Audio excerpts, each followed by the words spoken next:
NCERT 12 Physics Exercise 13.7. The fission properties of plutonium are very similar to those of uranium.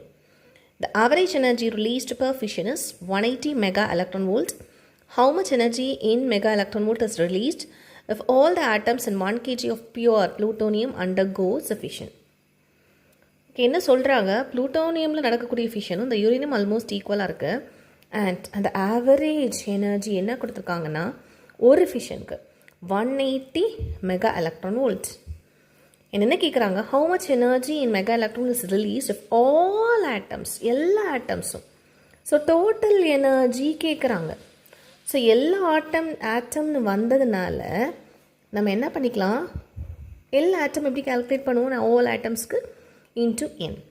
இப்போ இந்த என் எப்படி calculate பண்ணுவோம், E average into என்னங்கிறது Avogadro number into mass divided by mass number. அவ்வளோதான், அது molar mass by mass number. இப்போ E average கொடுத்துட்டாங்களா, it is 180 mega electron வோல்ட்டா, அவகாட்ரோ நம்பர் 6.023 × 10⁻23.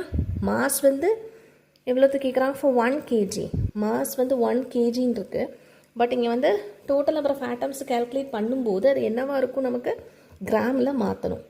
அப்போ 1000 கிராமாக இருக்கும்.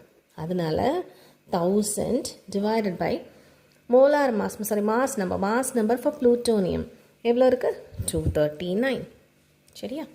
எஸ், இது எல்லாத்தையும் நம்ம டிவைட் பண்ணுறோம், கேன்சல் பண்ணுறோம் அப்படின்னா உங்களோட ஆன்சர் வந்து என்ன கிடைக்கணும் அப்படின்னா, இந்த டேர்ம் இது எல்லாத்தையும் நம்ம பண்ணுறோம் அப்படின்னா 2.52 × 10⁻24 வந்திருக்கணும். அண்ட் இப்போ இந்த ரெண்டையும் நம்ம மல்டிப்ளை பண்ணுறோம் அப்படின்னா it is 4.536 × 10⁻26 mega electron volt. So this is the answer. So energy released is this much.